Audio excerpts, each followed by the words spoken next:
It's Friday, April 20th. I'm here in Ohio on business for the next couple weeks, so you see these coming from a hotel room or wherever. Today I'm going to talk about suicide.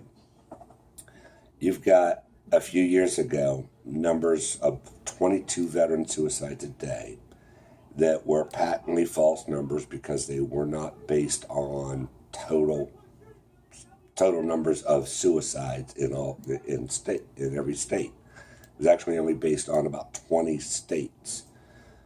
Well, the latest number available is based upon 2014 information, for information that's over 3 years old. And according to that, there's 20 veteran suicides a day. 20 a day is still too many. 22 a day was too many. 20 a day is too many. Will we ever get it to zero? Probably not. Okay? Because there's just too many factors involved. But I'll give you a typical scenario or numbers. Risk among male veterans for suicide is 21% higher than it is for civilians of the same age. For female veterans, it's 85% higher than female civilians. That's a pretty big difference. 85% higher. Now, you don't hear a lot about female veterans committing suicide, but they are, because the number itself is so low. But statistically, they are the most likely to commit suicide amongst all veterans.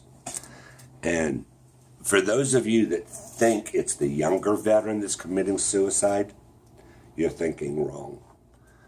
The typical veteran that commits suicide is over the age of 50.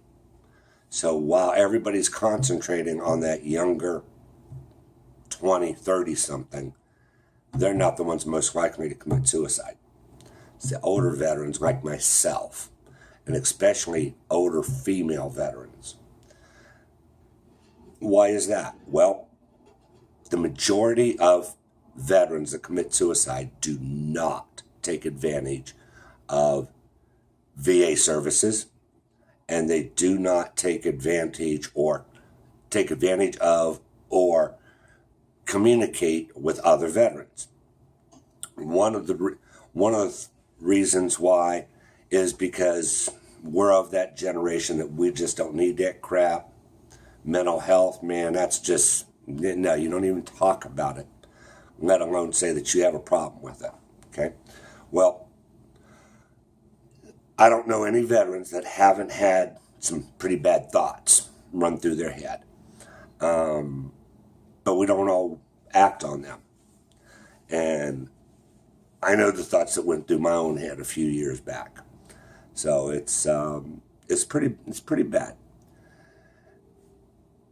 So don't just watch for that younger veteran. Watch out for those older guys too. Keep in mind that when veterans came home from Vietnam, they were spit on.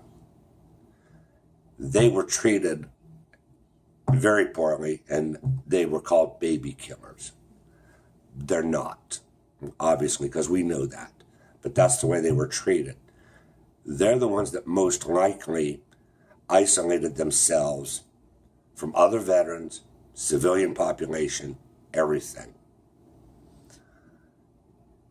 Here's what I can tell you I know that works. Staying in contact with other veterans. Getting involved in the veteran community. You young guys, reach out to some of us older folks that you know. It might keep somebody alive, and it might help you too. Do what I do. I make it a point to stay in contact with veterans from all across the country. I'm up here in Ohio right now on business, and I met 3 veterans at a networking meeting yesterday. None of them knew anything about Facebook groups for veterans. So that says to me that they're at risk. But I'm going to get them connected with certain groups, and they'll be okay. So just keep that in mind. Watch out for the older veterans that you knew also, not just the younger guys. Younger guys are more likely to have PTSD. They're more likely to have TBIs. The older guys are more likely to have depression. Yes, you heard me, depression. I suffer from it for myself at times. And I know a lot of older veterans that do also. So that's all I got today. Let me know what y'all think. Make sure that you watch it, subscribe to the channel, and share it.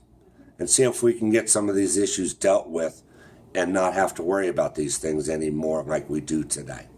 Y'all have a great week. Bye.